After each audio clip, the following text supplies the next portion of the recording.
parce que sinon, après, alors c'est à moi. Alors c'est à moi, c'est à moi, il faut que j'y aille.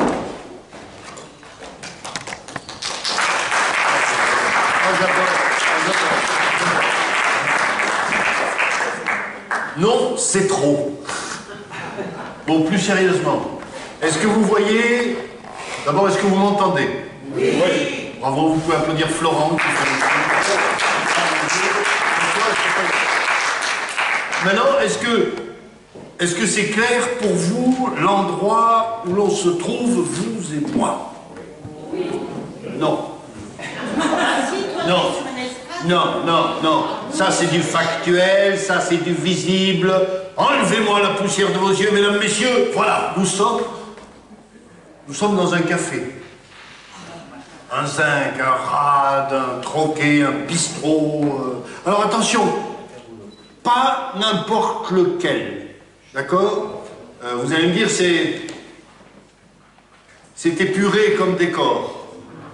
Mais je me suis dit qu'avec des gens comme vous, il y avait assez de spécialistes en apérotologie qu'on ne soit pas obligé de faire dans le baroque. Donc, c'est un café, c'est un bar, c'est un zan, mais, vous voyez, de coin de place, de fond de ruelle, un bar avec une enseigne de bière, vous voyez, qui n'est plus vendue depuis longtemps et qui est décrochée à moitié. Vous l'avez, vous voyez? Une sorte de PMU pour chevaux boiteux. Et vous y êtes entré. Probablement parce qu'il pleuvait dehors. On comprendra pourquoi le pays est vert. Il pleuvait, vous cherchiez un endroit à l'abri, vous avez vu de la lumière, vous avez poussé la porte, et la porte a résisté. La porte résiste toujours, au moins au début de l'histoire. Mais heureusement, c'était la porte de gauche, alors elle s'est ouverte. Là, je vous flagorne un peu, c'est normal, c'est le début. Et quand vous êtes entré, vous avez réalisé tout de suite que vous n'étiez pas attendu. Vous savez, c'est ce genre de café où, quand vous n'êtes pas du pays, on vous suit des yeux. Vous voyez? Alors du coup, très naturellement, vous êtes allé vous mettre au fond. Sur la banquette en sky éventrée, le dos au mur. Ça vous permet de contrôler à peu près tout ce qui se passe. Ça vous a aussi permis de faire l'inventaire des gens qui se trouvaient déjà sur place. Achille, notamment, le patron du bar. Je l'appelle Achille parce que il a une posture, vous voyez, à être un demi-dieu grec. Achille. Vous voyez, la main sur le zinc et l'autre main posée là, sur le torchon qui lui meuble l'épaule comme la toge d'un empereur romain, avec ses bacchantes phénoménales. Voilà Achille, le patron du bar. Il attend. Je suis conscient que c'est pas forcément le bon moment dans un spectacle pour mettre une plage de silence, mais j'y peux rien, il attend. En l'occurrence, il attend des consommateurs. Et comme vous, qui aurez poussé la porte un peu par hasard, et qui viendraient changer des habitués. Parce que les habitués, ils sont là, évidemment. Alors tiens, puisque vous y êtes, là, sur votre banquette, faisons le tour des habitués. À gauche, monsieur l'instituteur. Forcément, à gauche. Et il est en train de boire, monsieur l'instituteur, un Vitel fraise. Bon, pas pour le goût, évidemment. Enfin, qui boirait ça pour le goût? Soyons sérieux, 5 minutes. Non. Non, monsieur l'instituteur boit un Vitel fraise des fois que il y ait un de ses anciens élèves qui rentre dans le bar. Car les anciens élèves de monsieur l'instituteur sont très largement à l'âge de faire la tournée des Grands-Ducs. Et il ne veut pas qu'on le trouve avec un verre d'alcool à la main. Parce que monsieur l'instituteur, il est de cette génération d'instituteurs où il y avait, vous savez, dans les salles de classe, il y avait vous savez, les grands panneaux, vous savez, sur les cours de morale. Vous vous souvenez de ça, quand même? bête. Par exemple, sur l'alcool, les méfaits de l'alcool, vous savez, avec d'un côté, vous aviez la famille de l'ivrogne. Si on me dit, oui, la famille de l'ivrogne, vous voyez, là, avec le pauvre gosse accroché au tablier de sa mère, maman, ça, c'était la famille de l'ivrogne.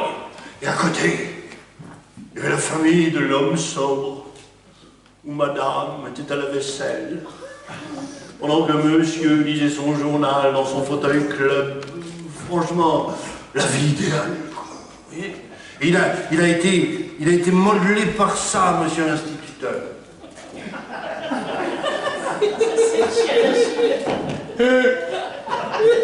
Bon, Achille, un chien, et... Continuons. Donc, comme il veut pas que ses anciens élèves le voient en train de boire de l'alcool, il demande un Vitel fraise, mais il déteste ça. Vous aussi, vous me comprendrez, mais voilà. Il déteste ça, lui, ce qu'il lui faudrait, c'est, je sais pas, quelque chose qui est... Oui, quelque chose de fort, et puis qui est je ne sais quoi d'amertume, avec un peu d'acidité fruitée. Tiens, ça fera local, une suze cerise. Ça oui, ça lui plairait, monsieur l'instituteur, la suze cerise. Il n'ose pas. La suze cerise, c'est Raoul qui la boit. Raoul, il est à la droite du bar. Alors, la droite. C'est-à-dire qu'au-delà de cette droite-là, il n'y a plus de zinc, vous voyez? On entre dans le grand vide du zinc, là où est Raoul, vous voyez? Il est au bout, là-bas. Et lui, donc, il vient là pour s'encanailler, vous voyez? Pour descendre un peu dans les bouches populaires. Raoul. Alors, du coup, il veut montrer qu'il n'en est pas. Alors, il boit de la suze cerise. Ça lui pourrit l'estomac. Ça lui va pas du tout, la suze cerise. Lui, ce qu'il lui faudrait, ça serait un Vitel fraise. Non, pas question. Clairement, hein, entre l'instituteur et Raoul, c'est des chiens de faïence, ils se détestent. S'ils pouvaient, ils se jetteraient l'un sur l'autre. Mais c'est pas possible. Parce qu'au milieu, au centre, je ne vais pas vous rappeler les mauvais souvenirs, mais enfin, au centre, il y a Philibert. Le grand, le maigre Philibert, toujours en bleu de travail. Et quelle que soit l'heure à laquelle vous serez arrivé, vous, eh ben Philibert, il sera en train de regarder son verre. Le verre, hein. Le verre, je veux dire, le verre lui-même, l'objet, pas ce qu'il y a dedans. Et pour cause, il est vide. Non. Il regarde le verre lui-même à travers la lumière un peu crasseuse qui vient de la fenêtre, comme s'il cherchait, vous voyez, il cherche.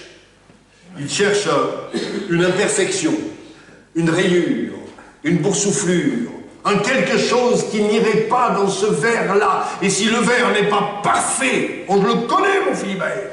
Il pose ça sur le zinc et il dit à Achille, un autre. Et Achille ne discute pas. Achille change le verre. Il change le verre parce que Philibert sait de quoi il parle. Il est verrier, Philibert. Il a soufflé le verre. Je vous dis qu'il est verrier, j'exagère. Il l'était. Il l'était, il ne l'est plus, mais vous avez bien compris hein, que ce bar-là, c'est pas la maison des jeunes. D'accord ? C'est vraiment le bar des vieux. On n'y trouve que des vétérans du monde du travail, que des anciens quelque chose. Monsieur l'instituteur a cessé depuis longtemps d'enseigner, si ce n'est qu'à lui-même. Alors quand il boit son Vitel fraise, il prend le poids des ans. Raoul doit être un ancien quelque chose dont on ne sait même pas l'origine. Vous voyez, c'est tous des anciens, Philibert comme les autres. Comme Polo. Polo, là-bas, qui est derrière le chien. Vous voyez, Polo, il est tout seul à sa table. À avec les deux mains serrées sur le picombière, là, le nez dedans, à regarder nager les mouches. Voilà, ben, Polo, c'est un ancien mineur. Mineur de fond. Gueule noire.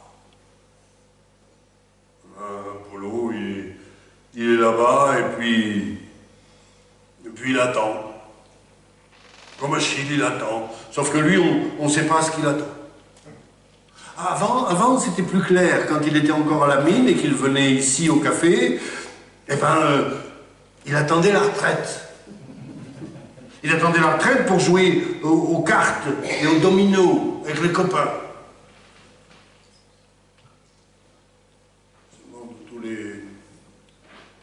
Tous les copains sont morts, bouffés par la silicose et le travail de nuit. Alors depuis, il est tout seul. Et il attend. Sa retraite, c'est la retraite de Russie. Il est là, dans le grand froid de sa vie, et il attend. Et puis il y a l'Espinasse. L'Espinasse, enfin, Louis-Amédée Pujol, dit l'Espinasse, du nom de sa ferme, parce qu'il est paysan. Voilà. Là, je dis, il est paysan, parce que comme il dit toujours, paysan un jour, paysan toujours. Voilà, toujours. Mais en même temps, quand tu connais l'Espinasse, je veux dire la ferme. La ferme, excusez-moi, mais les ronces ont gagné la partie depuis longtemps, les bêtes sont crevées, la toiture, je t'en parle même pas, et toute la façade est parcourue, là, par une grande fente. Non. Il est plus vraiment paysan, alors il vient au café, et puis il boit. Ouais. L'Espinasse, il boit. Quelle que soit l'heure où vous passerez, il aura son ballon de rouge à la main qui se remplit miraculeusement à chaque fois qu'il le vide. Il boit, il picole, il picole.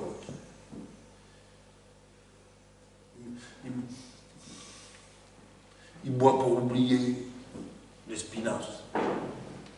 Il boit pour oublier qu'il avait un rêve. Un seul, vous voyez, c'était d'avoir un fils. Et l'Espinasse, il voulait un fils pour lui donner la terre, vous voyez, pour lui donner la terre, pour lui donner la ferme, pour lui donner tout le travail qu'il avait fait. Il rêvait de ça, l'Espinasse. Seulement, voilà, la nature est comme ça. Pour avoir un fils, il faut une femme. Et les femmes... ça fait belle lurette qu'elles veulent plus venir à l'Espinasse. Alors, pas de femme, pas de fils. Pas de fils, plus de rêve. Alors, peu à peu, la ronce a gagné la partie et l'Espinasse, il essaie d'oublier son rêve. Il noie sa mémoire. C'est très efficace. Essayez, vous verrez, si quelque chose vous pèse, noyez-le dans le vin. Au début, évidemment, ça en prend le goût à chaque instant, et puis un peu, ça se noie, ça se dissout, ça disparaît. C'est une bonne solution, ça, de noyer la mémoire. Par contre, si vous voulez la faire perdurer, si vous voulez qu'elle grandisse comme un lierre qui s'en irait sur la façade de votre vie, il faut lui parler. La mémoire a besoin de mots pour pousser. Vous voyez Polo? Polo, il parle. Polo, il parle sans arrêt, toujours, pour faire pousser sa vieille mémoire, pour la maintenir en vie. Il parle, Polo. Il parle, tout seul. Oui, tout seul, parce qu'il parle toujours de la même chose. Il parle toujours de la même chose, alors plus personne ne l'écoute. Alors Polo, il parle au mur, voilà. Il parle au mur, Polo, des fois que les murs aient des oreilles. Il parle toujours de la mine. Ouais. La mine. Celle qu'il a connue depuis l'âge de 15 ans et qu'il a accompagnée là jusqu'à la fameuse retraite. La mine, quand il en parle, c'est des couleurs. Enfin, c'est le gris du ciel quand tu descends, le gris du ciel quand tu remontes, et entre les deux Le noir, celui de la nuit ou celui du fond. Puis c'est les bruits, c'est les bruits. Les bruits du monte-charge, les bruits de marteau-piqueur, les bruits de pique, les bruits des machines, les bruits.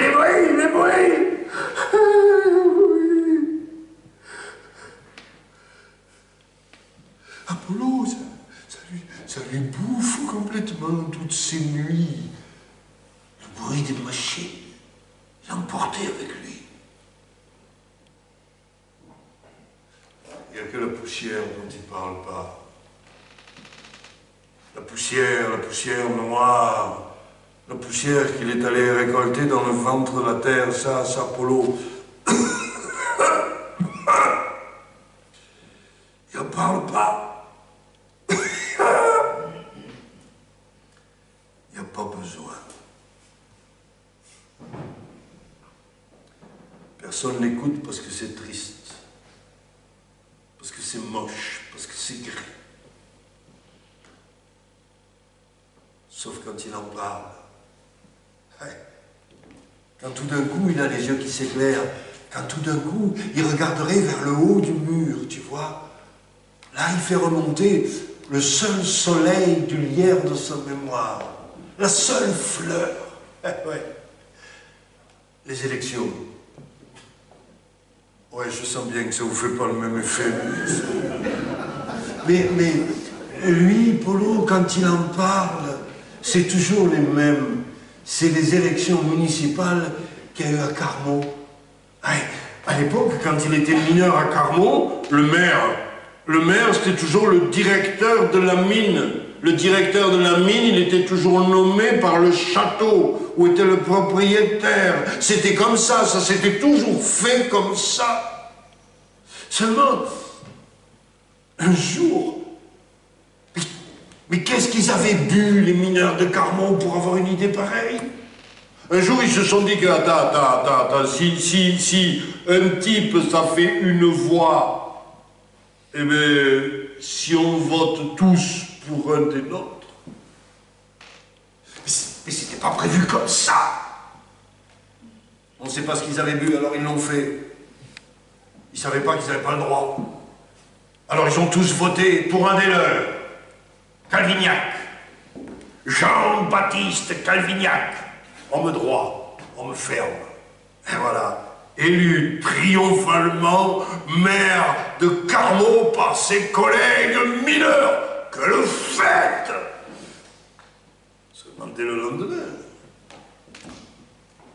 lendemain, à la mine, on n'a pas voulu.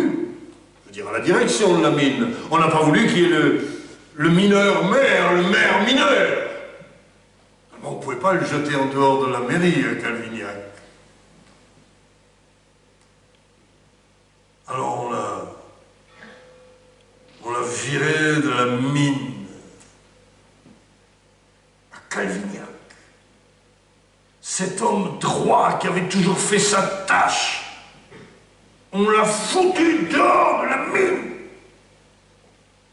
Tu vois, on l'aurait jeté en dehors de la mairie, peut-être qu'ils auraient rien dit, mais dire qu'il n'était pas un bon mineur, alors salaud!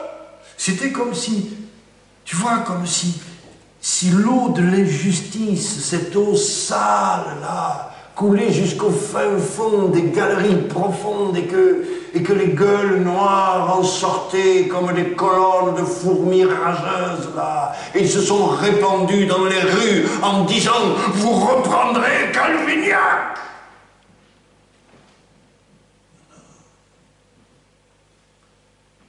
On n'a pas repris Calvignac. On a envoyé la troupe. Ça veut rien dire, ça. Envoyer la troupe. C'est presque beau. Ça sonne à l'oreille. On entend le martèlement des bottes. C'est presque joli, c'est comme un défilé du 14 juillet. On a envoyé la troupe. Et on a tiré dans le tas. Il y a eu des morts pour ça, tu comprends? Il y a eu des poitrines défoncées pour ça, tu comprends? Il y a eu du sang. il y a eu des larmes. Ils n'ont pas repris Calvignac. Tu vois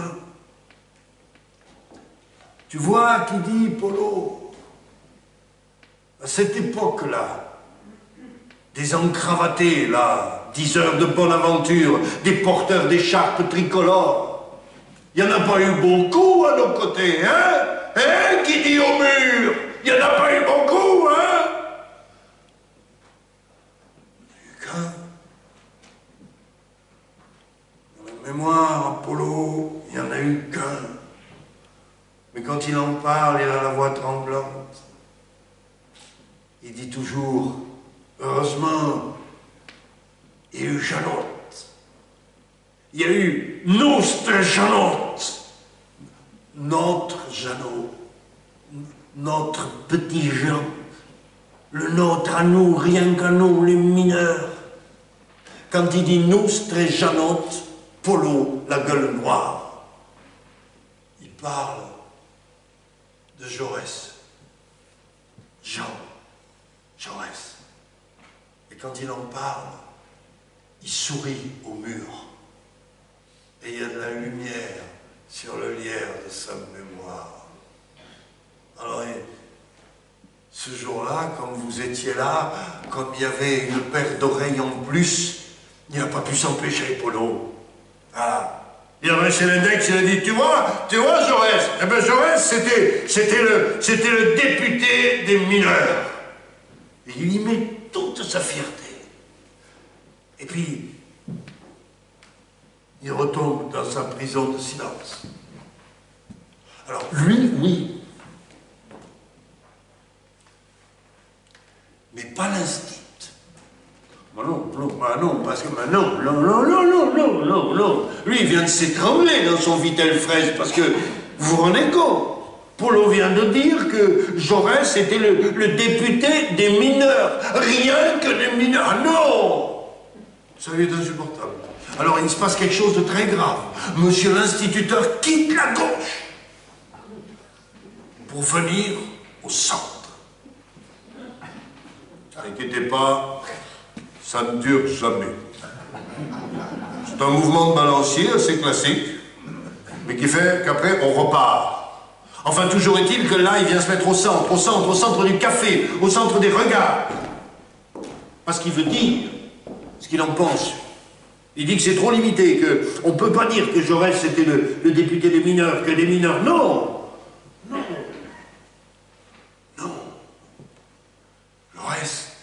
Jaurès, c'était d'abord un intellectuel. C'était un philosophe. 2 thèses, dont une en latin. Jaurès, c'était le journaliste, plus de 2 ou 3 000 articles de journaux. Jaurès, c'était l'historien. Jaurès, c'était l'intellectuel formé par les écoles de la République. Et par ses maîtres. Il en est tellement fier de son intello de Jaurès. Et du coup, c'est Polo. Ben, Polo ne vit pas bien. On lui a pris son héros, on lui arrache. Alors, il tente une sortie, il roule des épaules. Il dit qu'à l'époque, on n'avait pas besoin d'intello, on avait besoin de métallo. C'est les rimes à Polo. Oui. Et comme il veut bien se faire comprendre, il rajoute que ce dont on avait besoin à l'époque, c'était des types qui... Tu comprends? Qui en est, quoi? Qui a du courage, voilà, qui a du courage. Wow. Alors là, pour monsieur l'instituteur, s'entendre dire que les intellectuels, parce qu'ils sont intellectuels, pourraient manquer de courage, alors là, non. Alors là, il va commencer à parler comme s'il parlait à ses élèves. Ah non, en fait, il parle toujours comme ça. Mais là, la colère lui vient. Il lui dit, et alors? Parce qu'on est intellectuel, on manquerait de courage? Alors souvenez-vous de ce qui s'est passé quand il a fallu séparer les deux grands corps sanglants de l'Église et de l'État, là, en 1905. À ce moment-là, est-ce qu'il n'y a pas eu besoin de courage physique? Est-ce qu'il n'en a pas fallu? Attends. Est-ce qu'il n'a pas fallu du courage pendant l'affaire Dreyfus? Pendant cette affaire-là, qui a eu besoin de courage, si ce n'est les intellectuels? Est-ce qu'il n'en a pas fallu pour aller s'offrir la poitrine nue à ceux qui hurlaient à la mort? Quand Zola est envoyé aux tribunaux, là, et qu'il ressort du tribunal, et qu'une foule haineuse crie « À mort! À mort le Rital! Qu'on le pende avec les tripes du Youpin !» C'est ça qu'on criait à Zola devant les tribunaux. C'est ça qu'on sent de bonsoir que les donneurs de leçons d'aujourd'hui oublient encore. Et ce jour-là, qui était devant Zola et qui le protégeait de sa poitrine d'homme, de son courage, de sa notoriété et de sa plume? C'était Jaurès. Jean Jaurès. Le courage de dire et le courage de faire. Je fais une aparté. Si cet été, dans les volutes de Saleur, vous avez un repas de famille qui n'en finit pas, c'est tellement courant, je sais que ça vous arrivera. Vous savez, c'est le moment où le vieil oncle commence à raconter des blagues vaseuses, là. Il faut faire quelque chose, vous vous endormez, les mouches bourdonnent. Je vous essayez. Parlez de l'affaire Dreyfus.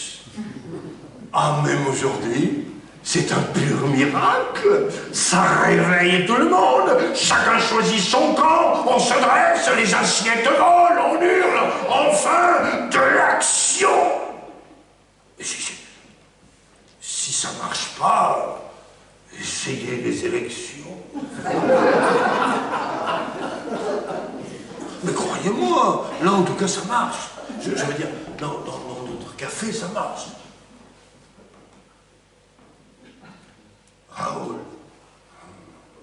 Raoul.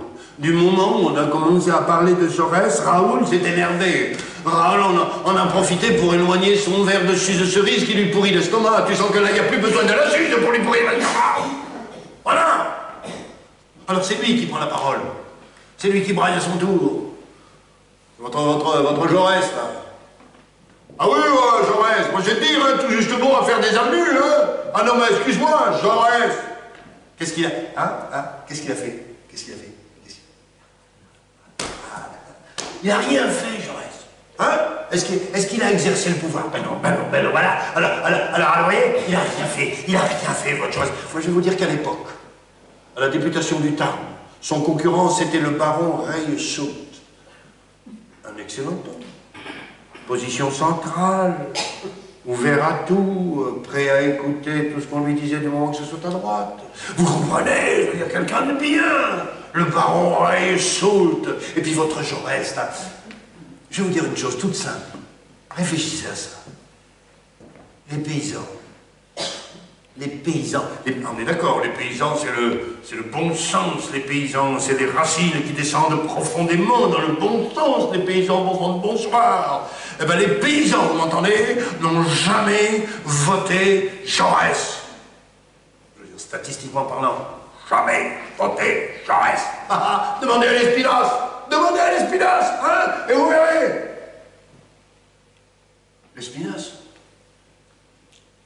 L'Espinasse, il suffit qu'on lui parle de campagne, même si c'est des campagnes électorales, tu vois. C'est comme si ça lui faisait remonter une bulle de mémoire du fond de la vinasse, tu vois. Pof.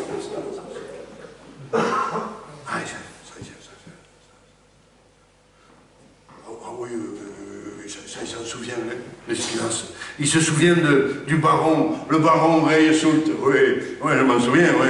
et il venait en voiture à cheval, tu sais, là, oui, avec le chapeau de fond, hein, le chapeau vieux, et puis les petits gants blancs, attention qu'il était, il était beau, ouais, mon vieux, tu sais, avec les souliers de petit marquis. Mais du coup, il ne pouvait pas descendre.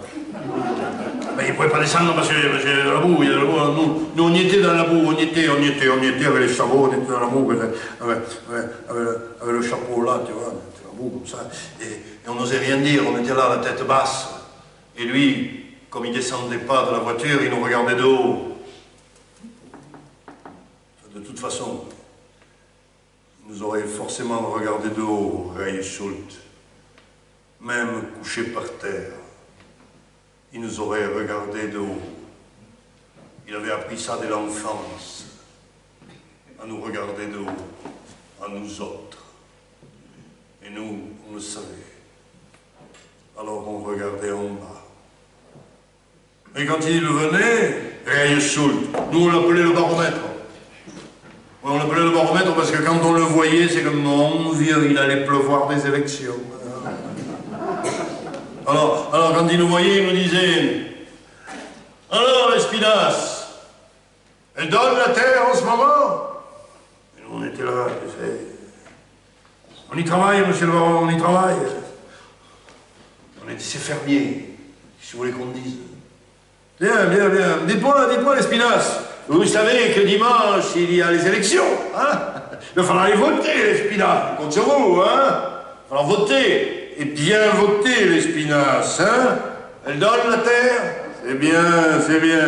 Il va falloir bien voter, hein? Je compte sur vous, l'Espinasse, hein? Vous n'iriez pas voter pour ce maudit Jaurès, n'est-ce pas? Ah, c'est un révolutionnaire, hein, l'Espinasse?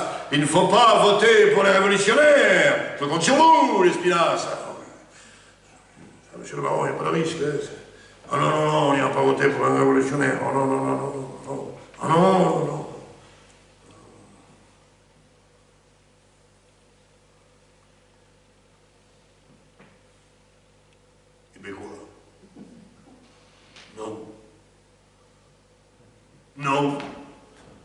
Non, nous, à la Terre, on n'aime pas les révolutionnaires.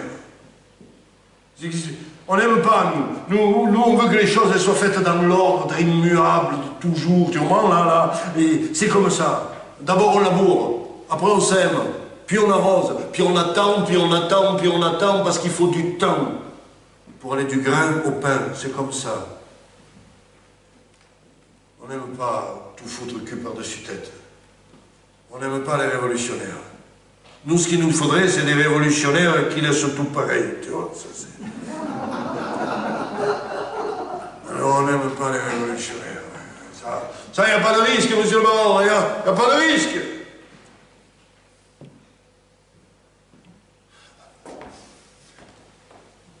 Après, en même temps, Jaurès aussi, il venait à la ferme. Ah oui, il venait à pied. Oui, oh, à pied, oui. Et si c'était les foins, eh bien, il prenait la fourche et il donnait le coup de main. Ah, monsieur, il donnait le coup de main. Eh oui. Et puis après, il venait à table. Et puis alors, Jaurès à table. Je t'ai parlé du coup de fourche, mais alors, le coup de fourchette... Jaurès à table, c'était quelque chose, tu vois. Ça, mon vieux, il savait manger, cet homme. Il savait manger le pain, le fromage, le jambon, tu vois. Et ça, pour nous, c'est important. Celui qui fait honneur à ta table, c'est qu'il fait honneur à ton travail, voilà. Il fait honneur à ta sueur. Ça, il faisait honneur, oui. Et puis quand il nous parlait, Jaurès, tu vois, parla proprio un citto prezioso. Parla la langue nostra, notre langue, la langue de la terre, la langue du pays. Il la parlait comme ça, sans honte aucune. Il la faisait sonner comme s'il était à l'Assemblée nationale. Tu entends? Notre langue là, notre langue de paysan, que nous, on nous mettait des coups de trique pour pas qu'on la parle. Il nous parlait dans notre langue. Mais ça nous a marqué. Et puis Et puis aussi souvent, tu sais, on le voyait passer dans les champs comme ça, les mettre dans le dos avec le canotier, la barbe, oui, ben à un moment, le coup de fourchette, tu vois. Et alors, il était là, tu sais, et puis il parlait tout seul. Voilà, ça, mais allez,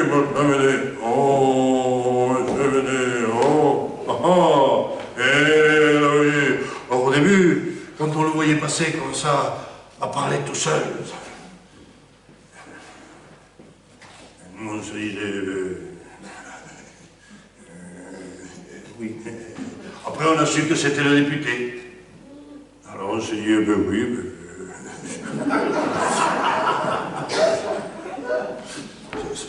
Seulement, ce qu'on a su après, c'est que quand il faisait ça, c'est qu'il préparait ses textes. Je veux dire, ses discours, tu vois, les discours à l'Assemblée nationale. Eh bien, il les préparait là. Ces articles de journaux qui faisaient qu'on s'arrachait des journaux à cette époque, que les souffles étaient suspendus à l'Assemblée, eh bien, ces textes-là, cette voix de Jaurès, elle commençait là, dans les champs. Moi, je me dis qu'un type qui a préparé ces mots pour la nation, en écoutant pousser les blés, en caressant l'écorce des arbres, ne peut pas être mauvais. J'ai jamais voté Jaurès. J'ai jamais voté Jaurès, mais j'ai jamais voté un homme libre. J'ai toujours eu peur. Peur de perdre la terre. Peur de ne pas pouvoir la donner au fils que j'attendais. Peur d'être obligé de couper cette vieille chaîne reçue des ancêtres. Voilà, j'ai jamais pu faire les choses en homme libre. Tu vois, je te le dis. Si j'avais voté en homme libre, moi, le paysan, j'aurais voté Jaurès. Arrêtez, Marcel. Remets-moi en rouge. Voilà. Tout s'emboîte. Achille s'appelle Marcel. Et Raoul, il n'en peut plus. Ah ben oui. Non, parce qu'ils viennent de perdre la paysannerie. Et croyez-moi que quand on est à la droite du bar, si on a perdu la paysannerie, il ne reste pas grand-chose. Il le sait. Il s'enflamme. Il crie. Il hurle. Il dit, vous m'emmerdez avec votre Jaurès, là. Laissez-moi rire. Vous voulez que je vous dise? Votre Jaurès, ça, on vous le dit pas, ça. On vous le dit jamais, ça. Pas je vais vous le dire. Jaurès, écoutez-moi bien. Écoutez-moi bien. Il a fait fermer des usines. Votre Jaurès. Ah. Il a fait fermer des usines. Le chômage, c'est la faute à Jaurès. Hein? Ah, ça, personne ne vous le dit. Eh bien, moi, je vais vous le dire. C'est la faute à Jaurès. Et si vous avez un doute, vous demanderez à Philibert. Philibert, il va vous le dire. Oui, mais ça...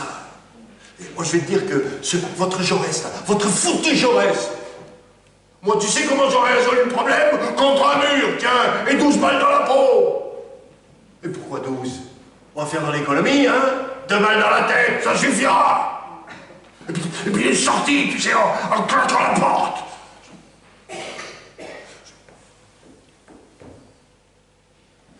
Je me demande si c'est pas à ce moment-là que l'enseigne de bière... Je crois qu'il a bien fait de sortir, parce que je ne suis pas du tout sûr que c'était le café idéal pour dire de Jaurès qu'on allait lui mettre 2 balles dans la tête. Après, c'est bon. C'est des mots, hein. Oh, ça va.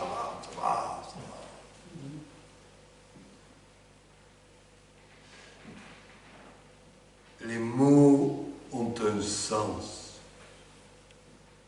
Quand on dit 2 balles dans la tête, c'est 2 balles dans la tête.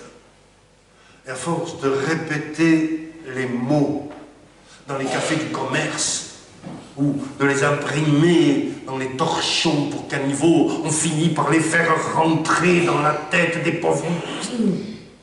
2 balles dans la tête. Ce sont des mots qui ont un sens. Enfin, toujours est-il que... Non, mais du coup, tout le monde, et vous avec, s'est tourné vers Philibert. Mais non, parce que si Philibert savait quelque chose rapport qu'au fait que Jaurès pouvait faire fermer les usines et que c'était à cause de lui le chômage, Philibert, à ce moment-là, il regarde son verre. Comme il sent bien qu'on attend quelque chose de lui, il pose son verre. Et Philibert, il a dit que oui, il était à la verrerie de Carmaux. Ouais, parce qu'il était verrier. Le verre, je fais une aparté, le verre, c'est fascinant, le verre. C'est du sable. Du sable, c'est rien que le sable. Tu vois, et ce sable-là, tu le fais passer au feu, au grand feu, là. Et puis tu y mets ton souffle d'homme dans cette pâte de verre qui sort du feu, tu y mets ton souffle d'homme, et avec ça, tu arrives à façonner la bouteille dans laquelle on met le vin dans lequel on met la joie des hommes. C'était ça, mon travail à la verrerie de Carmaux. La verrerie de Monsieur de Rességuier. Monsieur le baron de Rességuier était propriétaire d'une usine qu'il avait fait bâtir dans le jardin de son château. Oui, une usine, ça te donne l'idée du jardin et du château. Je dis ça pour ceux qui ont juste un cagadou dans le jardin, vous voyez, ça, voilà. Lui, il y a flanqué une usine, une verrerie. Et un jour, Rességuier est venu dans l'usine. Et puis il a pris une bouteille. Il l'a regardé longuement, comme ça, dans la lumière. Et il a dit, il y a des imperfections, là, dans cette bouteille. Dites donc, il y a des rayures, des boursouflures, il y a des bulles dans le verre. Il n'est pas question que je paye une bouteille où il y a des bulles dans le verre. Dites donc, messieurs, une bouteille comme ça, moi, je ne la paye pas. Et voilà, il l'a jetée au sol.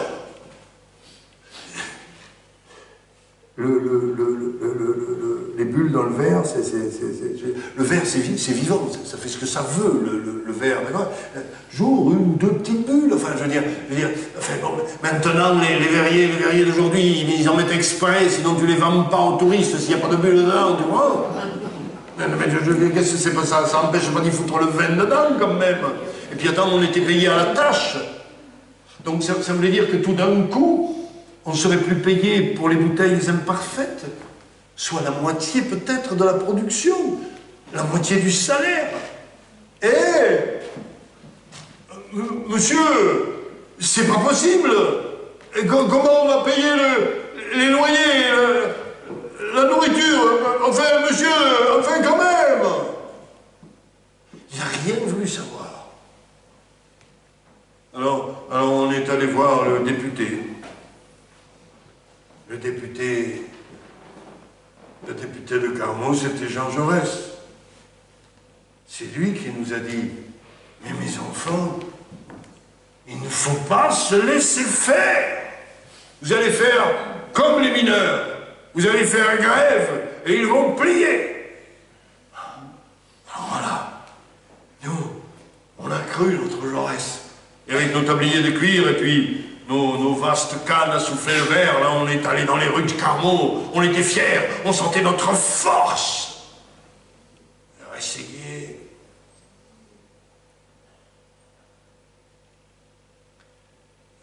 a fait fermer l'usine. Il a fermé l'usine, il avait le droit, c'était chez lui, il a fermé l'usine, tu comprends? L'usine, c'était la nôtre, il l'a fermée, bon sang. Avec toutes les bouteilles à l'intérieur qu'il continuait à vendre. Et nous, plus un sou, plus rien. On était passé de moitié moins à rien du tout. Alors évidemment, on est retourné voir Jaurès. On lui a dit, mais qu'est-ce que vous nous avez fait faire, là, monsieur Jaurès? Vous vous rendez pas compte, maintenant? On n'a plus rien, là. Comment on va faire pour faire bouffer les gosses, là? Il y avait un tumulte. Et je me souviens, je le vois, là, debout sur une estrade, la barbe en bataille, et sa voix qui est passée roulante sur nos épaules, et qui nous a dit « fermer l'usine. Alors, mes amis, j'ai la berlue. Car voyez-vous, l'usine, moi, je la vois, là, maintenant, à cet instant, je la vois, l'usine, ouverte, grande et belle, je la vois devant moi. Car l'usine, mes amis, ce sont vos yeux bouffis de sommeil quand au matin vous allez à l'ouvrage. L'usine, mes amis, ce sont vos mains qui savent le travail, vos mains, votre dos, votre corps, votre tête. L'usine, c'est vous. Vous êtes l'usine. L'usine est aux ouvriers. Il y a eu une clameur, une folle espérance en quelque chose de possible. Et quelqu'un a dit que c'était du baratin. Que c'était du baratin parce qu'une usine, c'était quand même des fours, c'était quand même des machines, c'était des murs qu'il en fallait. Eh bien, a dit Jaurès, puisque c'est ça qu'il vous faut, nous allons bâtir une usine. Mais la vôtre, ça va devenir l'usine aux ouvriers. Entendez-vous ça? Le rêve sera en marche. Vous serez les propres propriétaires de votre usine. Là, évidemment, quelqu'un a dit qu'il faudrait de l'argent, qu'on n'en avait pas et qu'il fallait manger. C'est l'argent qu'il vous faut, a dit Jaurès. Alors, je vais le trouver. Et il l'a fait. Vous voyez, dans cette Europe qui se préparait à s'entre-déchirer, Jaurès est allé à Berlin, où il a parlé devant 100 000 personnes.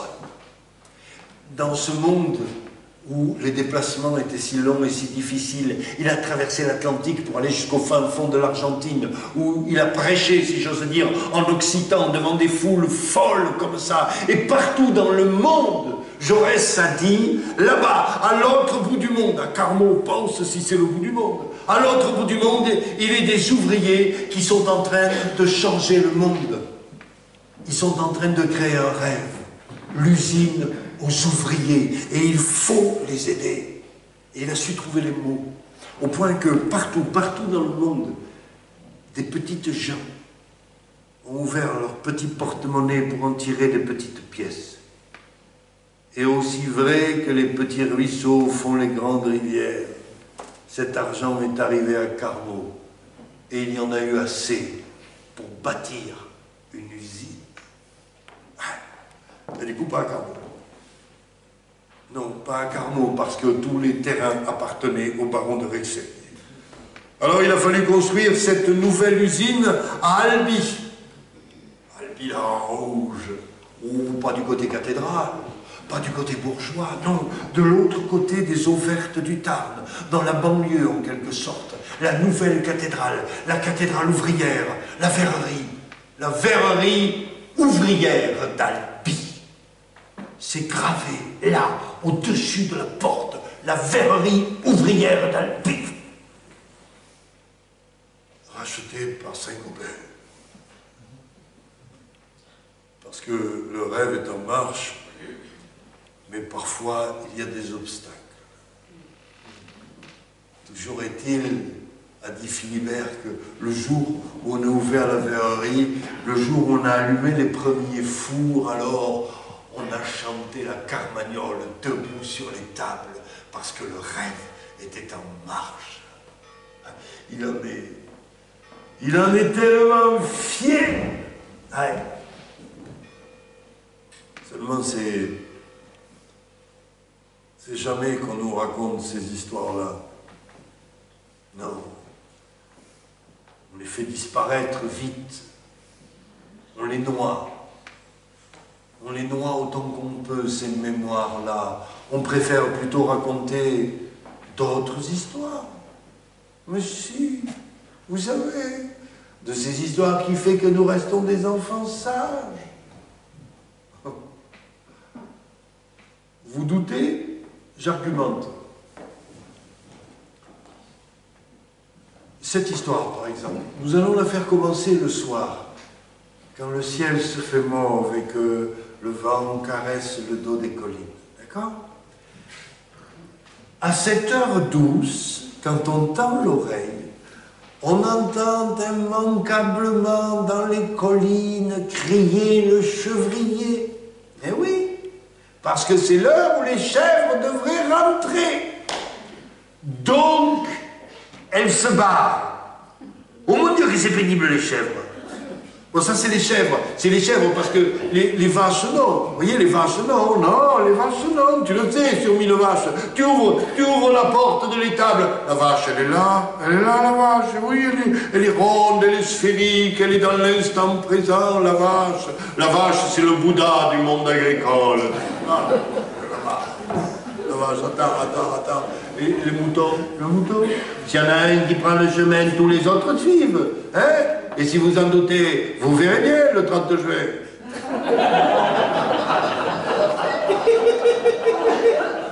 Oh. Tandis que la chèvre, mon Dieu, la chèvre. Mais si une chose est interdite, vous voyez, la chèvre le sait et la chèvre le fait. Voilà, donc le soir, elle devrait rentrer, elle se barre. Voilà, c'est comme ça, c'est comme ça. Et c'est pour ça qu'on entend le chevrier qui gueule dans les collines. Surtout. Oh, surtout si c'est ce pauvre monsieur Seguin. Ouais. Là, c'est le moment de panique, hein, je comprends. C'est naturel, c'est-à-dire, c'était pas quelque chose sur Jaurès, il y avait... Ah oui, bon, on a dû se tromper de salle, mais laisse. Attends, je m'explique. Reprenons l'histoire. Seguin était passionné de chèvres. Oui, une passion dévorante. Oui. Non, après, moi je dis suspecte. Non, il y a un tel niveau d'obsession de la chèvre, tu consultes. Tu consultes, ou tu t'engages dans la Légion, mais je dirais ça comme ça.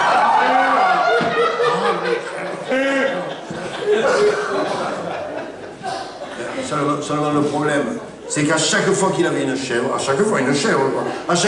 elle se carapatait dans les montagnes. Et là, le loup la mangeait. Ah oui, il n'y en a plus qu'un qui rigole. Eh bien oui, c'est ça. Et pourtant, ce gars, il avait tout essayé, tu sais. Même d'en prendre une vieille. Non mais ça c'est... Oui, ça... C'est une erreur assez courante chez les hommes. Parce que si on en prend une vieille, oui. Eh bien, Renaud, il l'avait appelé la vieille Renaud, tordue, possue, cornue. Il s'est dit, elle va racheter. 15 jours. Elle est restée 15 jours. Après, elle s'est carapatée dans les montagnes. Et là, le loup. Oui, mais elle était vieille quand même. Hein, voilà. Enfin, il avait faim. Et puis c'était l'histoire. Mais attends, parce qu'elle s'est battue, la chèvre. Mon Dieu, tu sais, elle s'est battue. Mais elle s'est battue comme savent se battre les vieilles chèvres.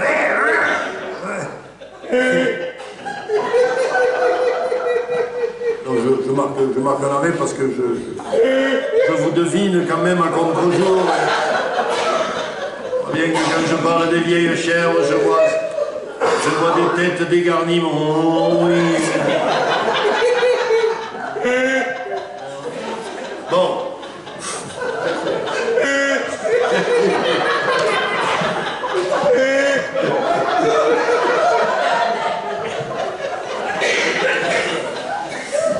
Et tous les pauvres, on a fait qu'est-ce que ça a à voir avec Jaurès?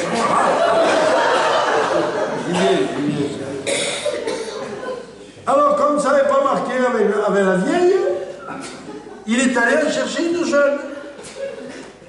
Autre erreur des hommes, encore plus courante. Elle va prendre une jeune, oui. Elle a fait 15 jours. Alors tu le vois revenir avec alors comme il est allé à la forêt de Manos, qu'il en a ramené une toute blanche, tu sais, toute belle. Et comme elle était blanche et qu'il avait beaucoup d'imagination, il l'appelait Blanchette. Alors, non, là c'est sérieux. Blanchette, hein. Blanchette. Non, mais parce que je sais que Daudet, il dit Blanquette. Non, c'est Blanchette. Blanchette, c'est la chèvre. Ça vous fera un mémotechnique, hein. Blanchette, c'est la chèvre, alors que Blanquette, c'est le veau. Alors il revient avec Blanchette, comme ça, avec ce feignant de chien qui aurait pu l'aider, tu vois, mais non, le chien.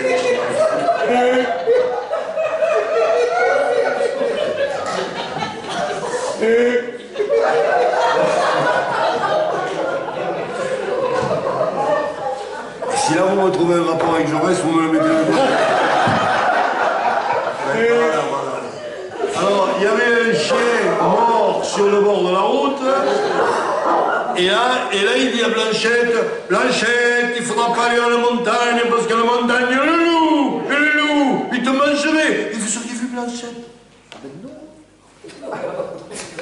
Oh maman, s'il y a le loup, moi j'irai pas. Attends, mais une chèvre idéale, une chèvre rêvée, quoi. Alors il était tellement content, il lui a fait un cadeau. Il lui a offert un enclos. À un moment, ça viendra, le rapport avec Jaurès. Oui, parce qu'il lui a offert un enclos. Moi, je lui ai dit, t'es sûr? Il m'a dit, oui, un bel enclos, remboursable sur 20 ans, et il sera bien, quoi. Et tu parles, à peine elle a été dans l'enclos, elle est venue le voir. Elle a dit, ouais, monsieur Seguin. Je sais pas pourquoi je l'envoie comme ça. Ouais, monsieur Seguin, je kiffe trop la montagne, j'ai trop envie d'y aller. Tu dis, ah non! À la montagne, il y a le loup, il va te manger. Oh, n'importe quoi, là. Mais non, mais tu n'y vas pas, c'est dangereux.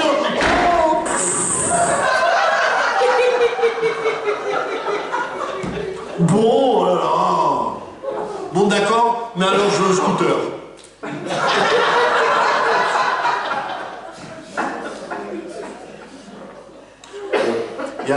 Il y a plusieurs versions. Et là, c'est le moment des choix pédagogiques. Et alors là, non mais t'es sûr que c'était sur ta gueule. Alors il a payé un scooter. Et alors les 15 jours, oh là là, les 15 jours qui ont suivi autour de la ferme.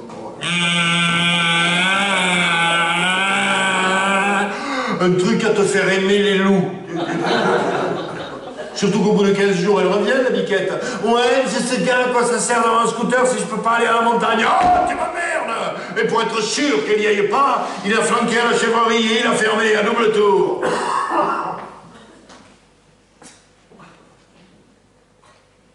Ça aussi, c'est une erreur assez courante chez les hommes, de penser que quand on les enferme, elles restent. Les chèvres. Et surtout si tu laisses la fenêtre ouverte. Il n'a pas fait demi-tour la biquette. Droit vers le non, pas la montagne, Blanchette, reviens. Le loup va te manger. L'autre avec le casque, évidemment, elle n'entendait rien.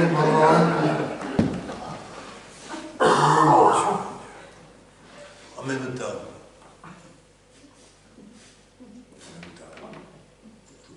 Je vous laisse le temps de saisir le rapport avec le reste. En même temps, cette journée-là de Blanchette, vous voyez, entre le thym, le romarin, les herbes nouvelles, cette journée-là, est-ce qu'elle n'en valait pas la peine? Alors, vous voyez, elle en a profité, comme jamais on ne profite de vivre jusqu'à ce que le ciel se fasse mauve et que le vent caresse le dos des collines. Alors, il y a eu un craquement d'herbes sèches et le loup est arrivé. Il se léchait les babines à l'idée du repas qu'il allait faire. Bon. Ben, Blanchette, elle s'est dit, bon, ben, je vais rentrer, seulement il n'y a plus d'essence.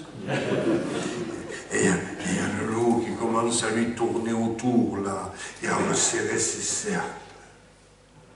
Ouais. Et c'est là que Blanchette, la petite chèvre de M. Seguin, elle s'est souvenue de la vieille Renaud. Elle s'est souvenue que la vieille Renaud, elle avait lutté toute la nuit contre le loup. Elle s'est souvenue qu'elle n'avait cédé qu'à la fin. Elle s'est dit, la vieille l'a fait, je peux le faire. Et c'est là qu'elle a décidé de se battre.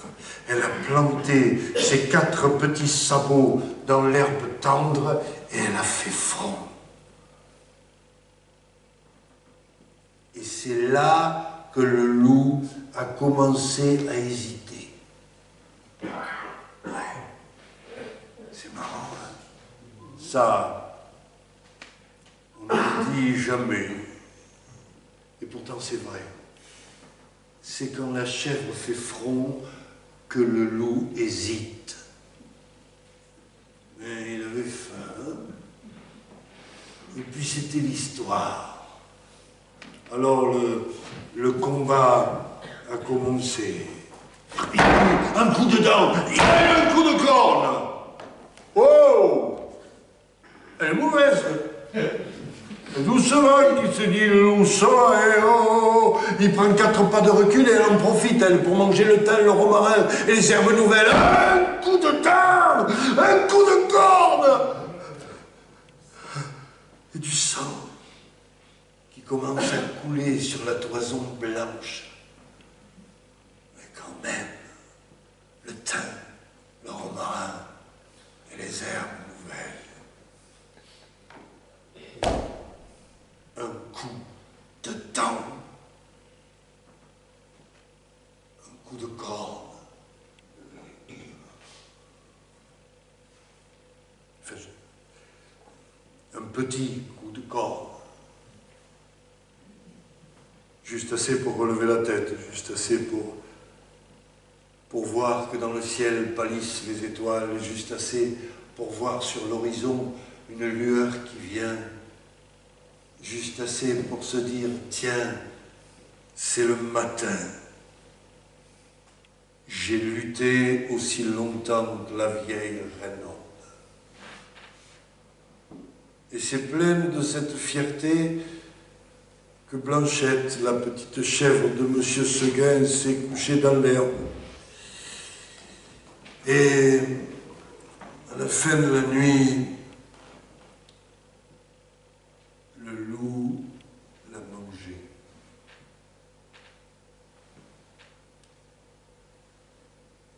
C'est là, maintenant. C'est là et maintenant que ça se joue, le rapport avec Jaurès. Pas dans mon histoire, non. Chez vous. Au moment où je vous dis, à la fin de la nuit, le loup l'a mangé et qu'il est une petite voix en vous qui dit non. Non! Non! Une voix qui dit si c'est de moi, il n'aurait pas mangé. Enfin, un loup végétarien, on n'a pas mangé. Vous voyez, c'est ça. C'est ça le seul miracle. Ne croyez pas les gens qui vous diront que les loups ne mangent pas les chèvres. Les loups mangent les chèvres, oui. Oui, mais le beau, le seul, le vrai miracle, c'est qu'après avoir entendu cette histoire 10 fois, 100 fois, 1000 fois, depuis les rêves et les rives les plus lointaines de notre enfance, nous ayons encore cette petite voix à l'intérieur qui nous dit « Non! Si c'était moi, il ne la mangerait pas. » C'est ça le seul, le vrai, le beau miracle. Et pour qu'il ait lieu, il faut qu'il y ait des gens comme Jaurès. Il faut qu'il y ait des gens pour nous dire qu'il est un jour où toutes les chèvres sortiront de l'enclos et que ce jour-là, je vous le jure, les loups reculeront. Et c'est là que Philibert a repris son verre. Et puis qu'il a refait tourner comme ça dans la lumière, en chercher l'imperfection. Et du coup, c'est à ce moment-là qu'il est entré. Le type. Le type. Enfin, je ne sais même pas comment vous dire. Non, franchement, tu vois, je ne veux pas faire des raisonnements sur les... c'est pas la question, mais même dans un café populaire, quoi, je ne dis pas que tu te fringues un dimanche, mais quand même, quoi, le type, il arrive dégueulasse, quoi, mais dégueulasse, couvert de boue, quoi. Hein, on ne voit même plus la couleur de ses fringues. Enfin, bleu, quoi. Non, mais d'accord, bleu, bon, bleu, oui, bleu, on dirait bleu horizon. Horizon d'un ciel de Meuse en novembre, vous voyez.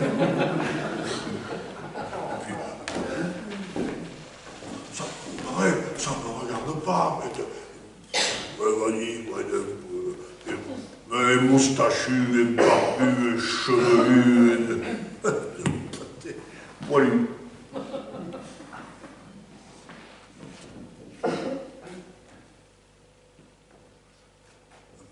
Un poilu qui s'approche du bar et qui demande à Achille quelque chose de fort. Achille Marcel lui a servi une sorte de vieille eau de Javel qu'il avait en réserve. Le type, il a bu ça cul sec, son bronché. Alors vous, et puis moi, et puis tous, on l'a regardé avec les yeux ronds quand même. Et comme il se sentait observé, il s'est retourné, il a dit « Quoi? Vous n'avez jamais vu quelqu'un qui revient du front ?»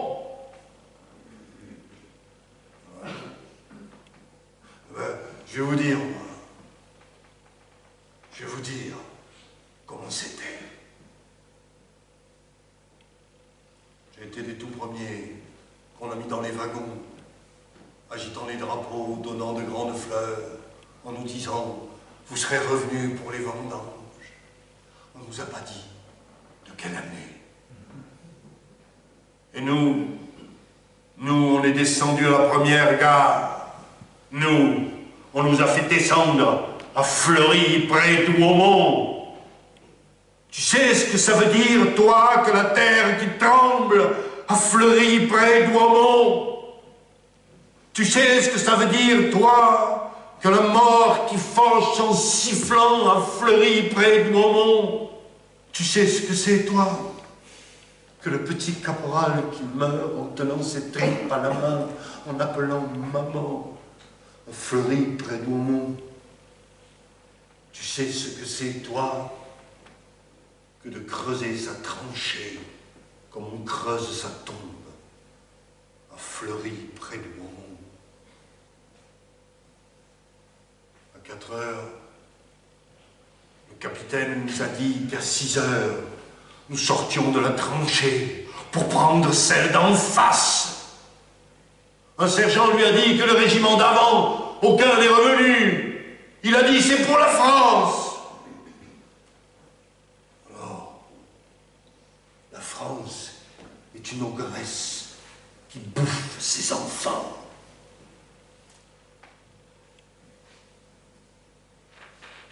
À 5 heures,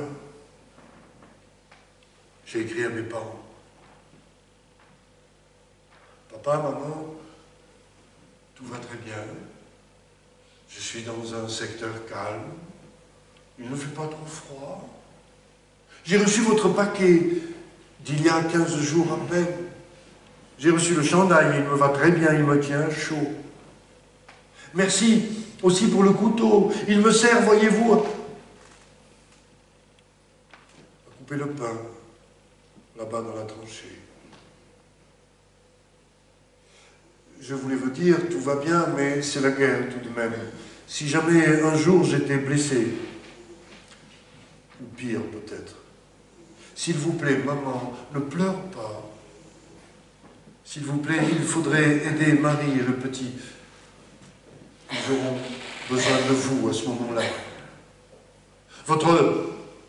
Votre fils, qui vous aime, Paul. Parce que Tom, papa, tu avais raison. Nous aurions dû aller à cette grande manifestation contre la guerre. Tu sais, celle où il y avait Jaurès. 5h30. J'écris à ma femme. Mon amour, ma chérie, ma lumière.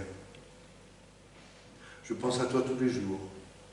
Qu'il pleuve ou qu'il fasse beau.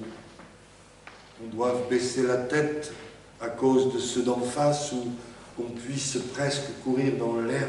Je pense à toi toujours, je regarde ta photo. Je vais bientôt revenir. Pour une permission ou bien pour plus longtemps. Pour toi, pour le petit, je reviendrai. Et si je ne revenais pas, mon amour, ma chérie, je t'en prie, je veux que tu continues à vivre. Je veux que tu continues à vivre, que tu parles de moi au petit, que tu lui dises que j'ai fait tout ce que j'ai pu pour revenir vivant. Et que tu lui parles aussi, tu sais, de Jean Jaurès, dont nous lisions ensemble les articles dans les journaux qui nous disaient « Attention, je sens venir la guerre. Ton homme qui t'aime, Paul. » 5h45, j'écris à mon fils. Mon garçon, mon petit, papa n'est toujours pas revenu de la guerre. Nous essayons de la gagner, mais ça prend un peu de temps.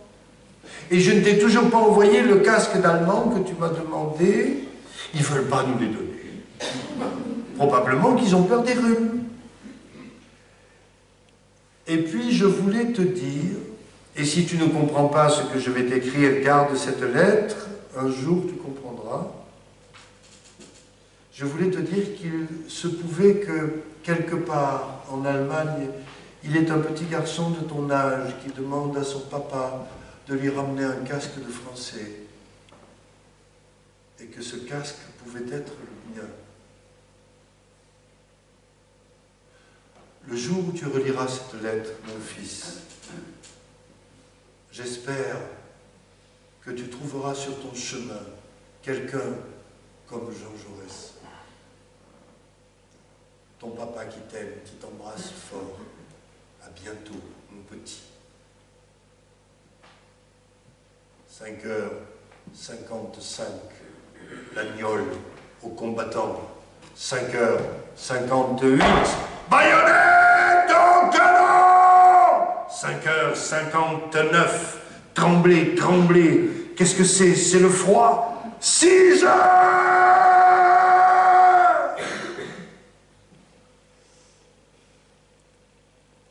Là-haut, sous le ciel noir, la boue, les barbelés, il est des corps qui tombent comme feuilles d'automne. Là-haut, dans la boue sombre, je vais cueillir la mort. On meurt, à Fleury, près de vous.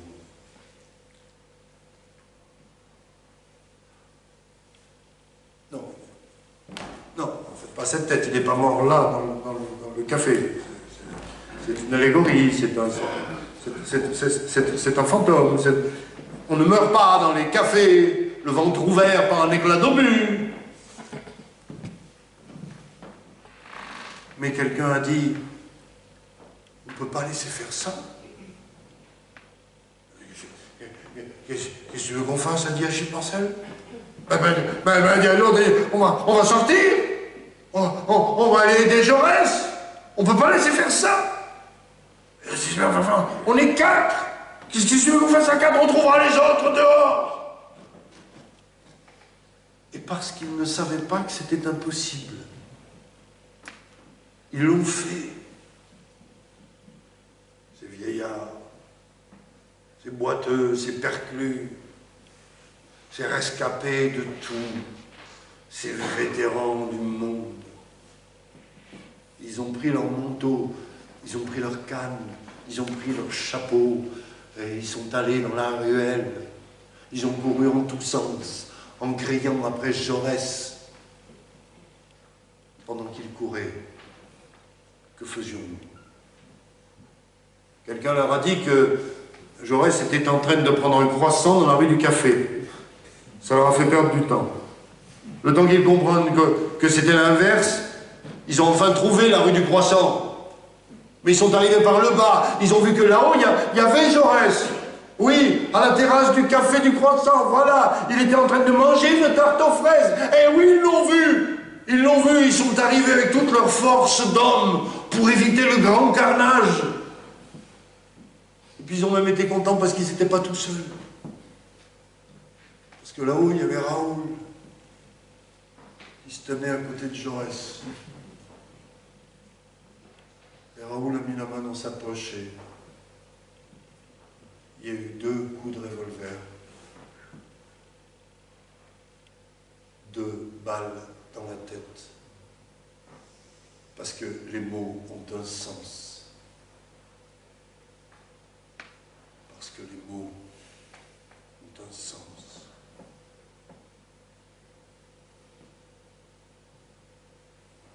Je m'appelle Raoul. Raoul Villa. Et j'ai tué Jaurès. Pleurez-le tant que vous voudrez. Ce n'est pas ça qui vous a laissé. Il vous a laissé ce que je vous laisse là, maintenant, au fond de vos mémoires, au fond de vos cœurs, au fond de vos ventres peut-être. Je vous laisse parce que maintenant, il faudra faire sans Jaurès.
J'espère du fond du cœur que c'est bien Jaurès que vous applaudissez. Il n'y a pas d'ambiguïté là-dessus. Et à la qualité de votre écoute et à la chaleur de vos réactions, je devine que vous n'êtes pas représentatif du corps électoral. Et vous voyez bien que je regrette, ça ne pouvait pas faire de mal. Voilà, je suis assez ému de faire ce récit aujourd'hui avec, voilà, avec les nuages amoncelés et les possibilités du soleil qu'il nous reste à faire briller. Voilà. Donc, cela dit, je l'ai promis à quelques-uns autour de la table tout à l'heure, je vous dois une vérité. Vous avez 2 minutes encore? Voilà. Parce que je voudrais quand même rendre à César ce qui est à César. vous devez donc aussi l'existence de ce spectacle au Front National. Je devine chez vous un moment de stupeur. Comment il serait financé? Oui. Alors, je m'explique. Voilà. Jeune conteur que j'étais, il y a, je sais pas, ça doit commencer à dater, ça devait être en 2009, comme on me téléphone en me disant, on m'appelle de Saint-Benoît de Carmaux, qui est, si vous voulez, la banlieue rouge de Carmaux. Vous voyez un peu ce que je veux dire. Et on m'appelle là-bas, on me dit, est-ce que vous pourriez venir nous faire un spectacle sur Jaurès? C'est pour la fête de l'UMA du Tarn. Alors, comment te dire, moi, je dis oui, parce que je devais avoir besoin d'argent, parce que si tu réfléchis 1 minute 30, tu dis non. Parce que, comment te dire, Jaurès, dans le Tarn, hein, vous savez qu'il est natif de Castres, donc dans le Tarn, Jaurès, député de Carmaux, etc. Donc dans le Tarn, c'est Saint-Jaurès. On trouve encore maintenant des portraits de Jaurès dans presque toutes les cuisines, quoi. Donc c'est quelque chose de très fort. C'est comme aller faire un spectacle sur Dieu au Vatican. Et encore, tu vois. Et donc je dis oui, et je me documente sur Jaurès, et je lis du Jaurès, et je me dis, mais tu es con. C'est pas possible, mais qu'est-ce que tu veux dire? Le type, j'arrivais pas à trouver un bout, tu vois, un fil à tirer. Et je me dis, il vaut mieux passer pour un lâche que pour un con.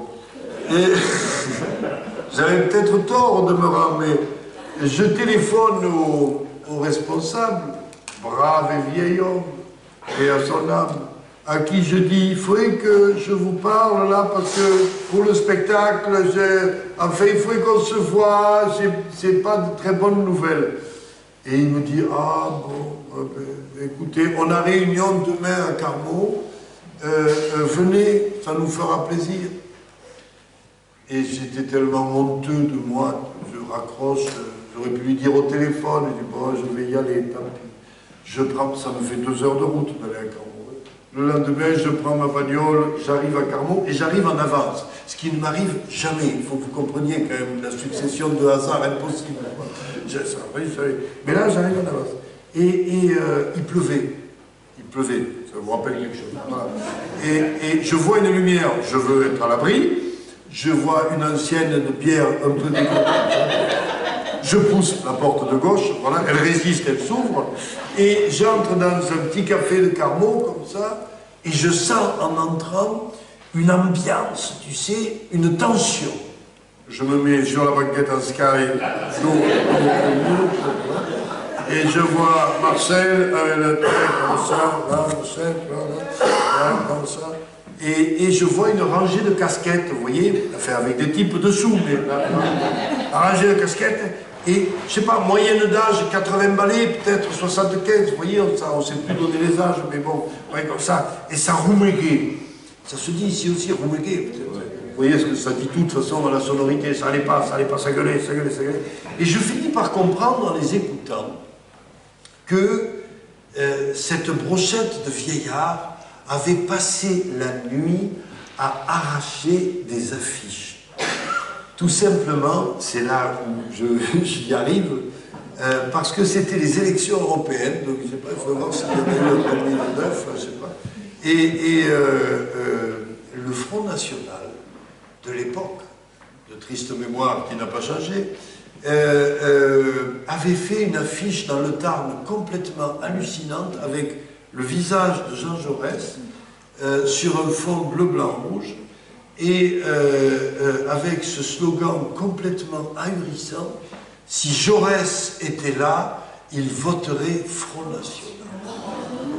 Alors, c'est collector, hein, si vous en trouvez une, gardez-la, celle-là, parce que tu as envie de rajouter un bandeau dessous, et si vous ne l'aviez pas buté, connard, enfin voilà. Ça existe aujourd'hui avec Léon Blum. Ils le font avec Blum. Oh, magnifique. Vous voyez comme quoi la connerie n'est pas évolutive, elle est stable. Quelque part. Alors si ça pouvait créer la même réaction, donc là, les petits vieux avaient passé la nuit. Allez, parce que toucher à Jaurès dans le crâne, c'est toucher au sacré, quoi. Ils avaient passé la nuit à arracher les affiches que collaient les skinheads de l'époque, là. Et là, c'était, vous voyez, 10h du mat'. Et ils tournaient déjà à l'Armagnac, parce qu'il fallait se remettre un coup d'aplomb pour repartir arracher l'autre moitié de la ville. Et là, autour de ce bar, dans cette noire colère de ces hommes-là, il y en a un qui a commencé à dire « Non, mais parce que moi, Jaurès, je vais te dire. » Et là, il a commencé à raconter. Et il a raconté qu'il était à la mine et que Jaurès, pour lui, c'était ceci et cela. Et il y en a un autre qui a réagi à dire « Attends, excuse-moi, mais Jaurès, c'est pas... » Et là, devant moi, toute une palette de types, vous voyez, se sont mis à raconter leur Jaurès. J'avais le peuple de Jaurès qui me faisait le spectacle. Là, tu te dis, Dieu existe.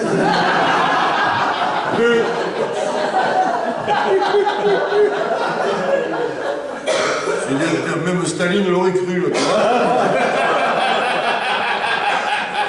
Alors moi, j'ai toujours un carnet sur moi, donc frénétiquement, j'ai noté tout ça comme ça, et je suis sorti de là émerveillé, en même temps qu'eux qui repartaient arracher les affiches. Moi, j'allais à la Réunion. Et je suis arrivé à la Réunion, le type me demande « Alors, qu'est-ce qui ne va pas pour le spectacle ?» Je lui dis « Tout va bien, il est prêt. »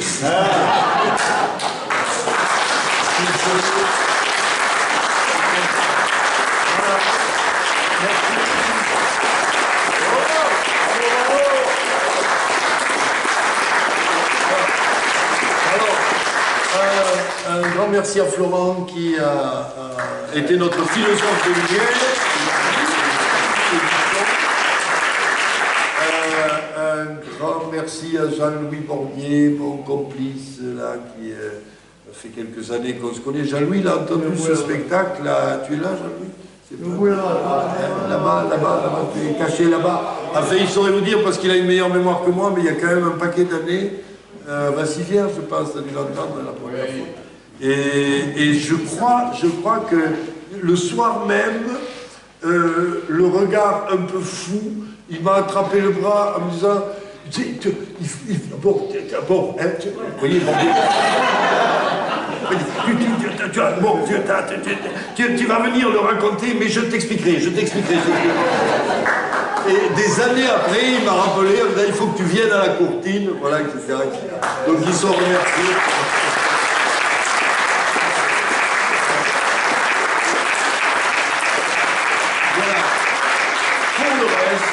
Pour le reste, je suis comme vous, j'ai un goût amer en bouche et voilà, et le ventre un peu noué par l'actualité. Voyez, nous sommes une poignée, nous ne pouvons, si on s'appuie sur la raison, nous ne pouvons rien faire face à la vague qui vient, mais si nous ignorons cette certitude, il ne nous reste plus qu'à sortir dans la rue et à faire des miracles. Voilà, c'est ce que je nous souhaite et de tout cœur. Voilà.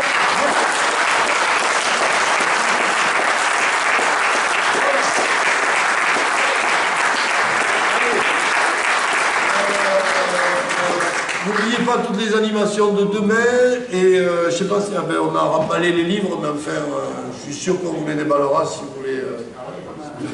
Allez, merci beaucoup. Merci.